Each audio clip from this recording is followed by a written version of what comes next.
दुखों में भी अल्लाह को सजदा नहीं करते।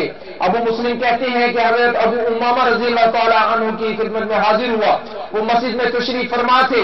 मैंने अर्ज किया कि मुझसे एक साहब ने आपकी तरफ ये हदीस नकल की है कि आपने नबी अकरम सल्लल्लाहु अलैहि वसल्लम से ये इरशाद सुना है कि जो शख्स अच्छी तरह वुजू करे और फिर फर्ज नमाज पढ़े तो हक ताला शान हो इस दिन वो गुनाह जो चलने से हुए हों और जो गुनाह उसके हाथों ने किया हो और वो गुनाह जो उसके कानों से सादर हुए हों और वो गुनाह जिनको उसकी आंखों ने किया हो और वो गुनाह जो उसके दिल में पैदा हुए हों, सब माफ फरमा देते हैं। अबू उमामा रज़ी ने फरमाया कि मैंने ये मजबूत आक़ाए दो जहां से कई बार सुना है।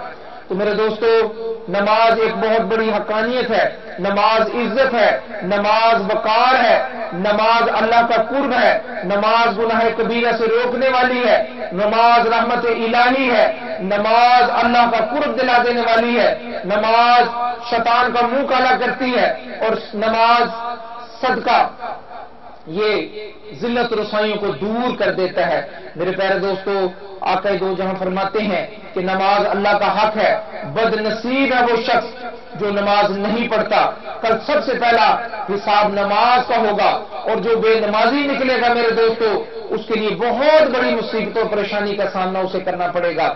मेरे दोस्तों, आज हमारी मुसीबतें और परेशानियां हैं, ये इसी वजह से है कि हम लोग नमाज से बहुत दूर निकल गए, हम अल्लाह के डर से बहुत दूर निकल गए। रोते जरूर हैं, परेशान जरूर होते हैं कि अल्लाह हमारी दुआएं कबूल नहीं करता, लेकिन मेरे प्यारे दोस्तों, अल्लाह कहते हैं कि तू मेरे हक अदा कर, फिर देखना कि अल्लाह आजिज़ मजबूर नहीं, अल्लाह तेरे हक हर हाल में अदा करेगा। तो रसूल पाक सल्लल्लाहु अलैहि वसल्लम ने फरमाया कि हुज़ूर अक़दस सल्लल्लाहु अलैहि वसल्लम किसी ने हक ताला इरशाद इन्न सलात तन्हा अनिल फ़हशाइ वल मुनकर, बेशक नमाज रोकती है बेहयाई से और नाशिस्ता हरकतों से के मुतालिक दरियाफ्त किया। तो रसूल पाक ने इरशाद फरमाया, जिस शख्स की नमाज ऐसी ना हो उसको बेहयाई नाशिस्ता हरकतों से ना रोके, वो नमाज ही नहीं है। मेरे दोस्तों, नमाज पढ़ने के बाद भी अगर कोई शख्स बुरे कामों से नहीं रुकता, ज़ना से नहीं रुकता, शराब नोशी शराब से नहीं हटता और बदनिगाही से नहीं हटता, तो मेरे दोस्तों उस शख्स पर अल्लाह की कोई रहमत नाजिल नहीं होती। अगर याद रखना कि हम लोगों ने अगर इस बात को ना समझा, ये वार्निंग आ रही है आसमानों से, ये इस वक्त हम पर वार्निंग पहुंच रही है। अगर हमने इस वार्निंग को ना समझा तो खुदा की कसम ये खबर सच्ची दे रहा हूं आपको, मेरी निगाह इसको साफ देखती है और आपके बाबा ने बड़ी बड़ी महफिलों में इससे पहले जो पैगाम दिए थे वो आज तक सच साबित हुए हैं। मैं आपको बता रहा हूं कि पाकिस्तान को बहुत बुरी तरह लपेटा पड़ गया है और आप इस बात को नहीं समझ रहे कि बिग बैंग होना जो बिल्कुल आपके सरों पर आ गया है, आपको इसका कतई इल्म नहीं। मैंने जब पिछली महफिल में कुछ अर्सा पहले एक बहुत बड़ी महफिल में कहा था कि पाकिस्तान की बारी आ गई है और एक बहुत बड़ा ज़ल्ज़ला पाकिस्तान की तरफ बढ़ रहा है, तो मेरे दोस्तों आपने देखा कि चंद दिन नहीं गुजरे कि वो वाकया पूरा हो गया। अब मेरी निगाह ये देख रही है कि पाकिस्तान को कुफर ने घेरा में ले लिया है और ये हमारे गुनाह हैं, ये हमारी बुराइयां हैं जिसकी वजह से हम आज केबलें देख रहे हैं। हर घर में हरे कृष्ण हरे राम हो रही है, हर घर जो है वो नमाज से दूर है और हर घर जो है कुफर जैसी जिंदगी गुजार रहा है। मेरे दोस्तों, हमें जिक्र करना होगा, हमें एक बार फिर अल्लाह का जिक्र करना होगा। जो शख्स अल्लाह का जिक्र नहीं करता वो कायनात में सबसे बड़ा जालिम इंसान है, जिसको अल्लाह याद नहीं आते। मेरे दोस्तों, चंद बातें जिक्र की मैं करता चला जाऊं, ये बातें आपके लिए इतनी कारआमद है कि आप तसव्वुर नहीं कर सकते। मेरे दोस्तों, मैं सारा दिन मखलूक खुदा से मिल रहा हूं, मैं आपको इतला देता हूं कि अल्लाह का अजाब और अताब जमीन पर नाजिल हो रहा है। पाकिस्तान पर हर तरफ जिल्लत रसवाई नजर आ रही है। मेरे दोस्तों, मेरे पास 25 साल 20 साल के बच्चे आ रहे हैं जिनकी बैठे बैठे धड़ मर रहे हैं। रीढ़ की हड्डी में फॉल्ट पैदा होता है, ये इससे पहले फॉल्ट देखने में नहीं आया था। ये कुछ अरसे से हम देख रहे हैं कि रीढ़ की हड्डी में खराबी पैदा होती है, कई लोगों को रीढ़ की हड्डी की टीबी हो रही है। ये नया मर्ज ऐसा खौफनाक मर्ज पैदा हुआ है कि चंद दिन के अंदर कमर में दर्द होती है, उसके बाद इंसान तबाह बर्बाद हो जाता है, पूरी जिंदगी जाया हो जाती है और उसका कोई दुनिया में इलाज मौजूद नहीं है। मेरे दोस्तों, मैं ऐसे सैकड़ों बच्चों को इन चंद दिनों में देख चुका हूं।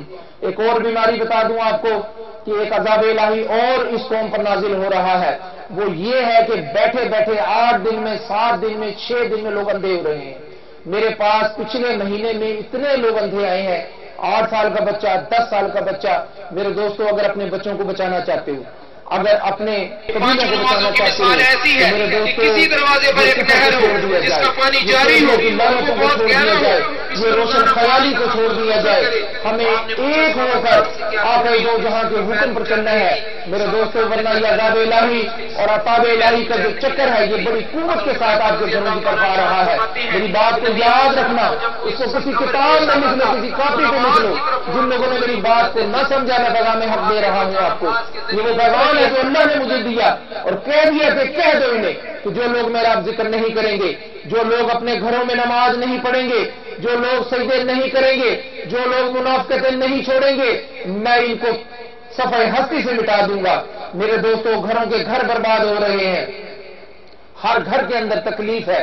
ایک آدمی 15,000 20,000 کما رہا ہے، 10,000 12,000 اس کا دوائیوں میں جا رہا ہے۔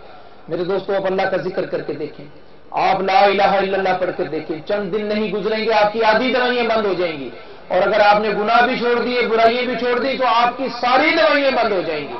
تو میرے دوستوں، یہ طرح طرح کی ذلتیں رسوائیاں یہ ہماری اپنی پیدا کرتا ہے۔ اللہ کامل و اکمل ہے۔ میں نے پہلی تقریر میں یہ بات کہی تھی کہ اللہ کی ذات سے بڑھ کر کوئی رحم کرنے والا نہیں، لیکن یاد رکھنا کہ یا منتقم، اللہ بڑا ہی انتقام لینے والا ہے، اور یاد رکھنا کہ اللہ قہار و جبار ہے۔ اللہ کہتے ہیں کہ جسے میں پکڑ لیتا ہوں اس کو دنیا کی کوئی طاقت چھڑا نہیں سکتی۔ اور جو لوگ میرا ذکر کرتے ہیں، جو لوگ لا الہ الا اللہ پڑھتے ہیں، جو لوگ میرے نبی پہ درود بھیجتے ہیں، جو لوگ مجھ سے استغفار مانگتے ہیں، جو لوگ سورہ اخلاص پڑھتے ہیں، جو لوگ قرآن پڑھتے ہیں، جو لوگ میرے سامنے آنسو بہاتے ہیں، میں انہیں عذاب الہی سے بچا لیتا ہوں، میں انہیں رزق کی تنگی سے بچا لیتا ہوں۔ اللہ کہتے ہیں میں تو وہ ہوں جس کے خزانے کبھی خالی نہیں ہوتے۔ اللہ تو کہتے ہیں میں وہ ہوں کہ اگر یہ ساری مخلوق اپنی خواہشات کے مطابق مجھ سے مانگ لے اور میں ان کی خواہشات کے مطابق انہیں دے دوں تو میرے خزانے میں رائی کے برابر بھی کمی نہیں ہوتی۔ تو میرے دوستو، پھر کیا وجہ ہے کہ آج ہم بھوکے ہیں؟ پھر کیا وجہ ہے کہ ہمارے تن پر کپڑے نہیں؟ کیا وجہ ہے کہ ہمارے یہاں غربت بڑھ رہی ہے؟ کیا وجہ ہے کہ آج ہم ذلت و رسوائی کو دیکھ رہے ہیں؟ کیا وجہ ہے کہ جیلیں بھر رہی ہیں؟ کیا وجہ ہے کہ کھانے بڑھائے جا رہے ہیں؟ کیا وجہ ہے کہ ہاسپٹل نئے سے نئے بنائے جا رہے ہیں؟ میرے دوستو، اللہ کا ذکر کیوں نہیں کرتے؟ اللہ سے پیار کیوں نہیں کرتے؟ اس اللہ سے جو 70 ماہوں سے بڑھ کر آپ سے محبت کرتا ہے، جس نے آپ کے لیے محبت پیدا کی، جو چاہتا ہے کہ کوئی صبح شادی کے وقت اٹھ کر اللہ سے محبت کرنے والا ہو، جو چاہتا ہے کہ حضرت انسان کبھی اس کے پیار میں آنسو بہانے والا ہو، وہ چاہتا ہے کہ کوئی اللہ کو سجدہ کرنے والا ہو، وہ چاہتا ہے کہ کوئی اللہ سے پیار کرنے والا ہو۔ میرے دوستو، اللہ آپ کے منتظر ہے، میرے دوستو، اللہ آپ کو تلاش رہے ہیں، اسی نے آپ کو پیدا کیا ہے، وہی آپ کو موت دینے والا ہے، وہی جنت دوزخ کا مالک ہے، وہی سزا جزا کا مالک ہے۔ میرے دوستو، اس نے اعلان کر دیا، اس نے کہہ دیا ہے کہ جو لوگ مجھ سے محبت کریں گے میں بھی ان سے محبت کروں گا، جو مجھ سے میرا ذکر کریں گے وہ اپنی محفلوں میں میرا ذکر کریں گے، میں اپنی محفلوں میں ان کا ذکر کروں گا۔ اور اس نے کہہ دیا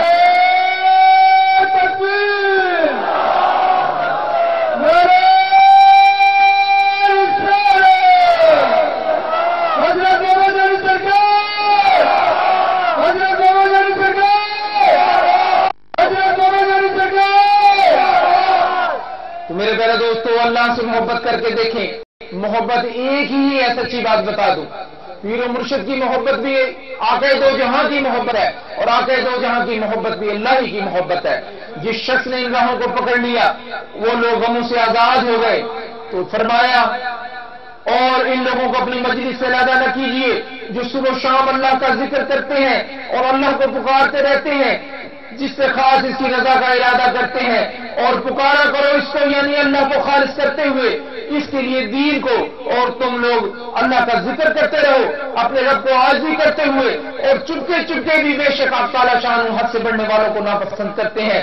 اور دنیا میں بات اس سے کہ اس کی اصلاح کر دی گئی، فساد نہ پھیلاؤ، اور اللہ جل شانہ کو پکارا کرو اور اللہ کا ذکر کیا کرو، خوف کے ساتھ، طمع کے ساتھ، عذاب کے ڈر سے اللہ کا ذکر کیا کرو، اور اللہ ہی کے واسطے ہیں اچھے اچھے نام، بس ان کے ساتھ اللہ کو پکارا کرو، اور اپنے رب کی یاد کیا کر اپنے دل میں، اور ذرا دھیمی آواز سے بھی، اور اس حالت میں بھی کہ عاجزی بھی ہو اور اللہ کا خوف بھی ہو، ہمیشہ صبح کو بھی اور شام کو بھی اور اللہ کہتے ہیں میرے محبوب بندے غافلین میں شامل نہ ہو جانا.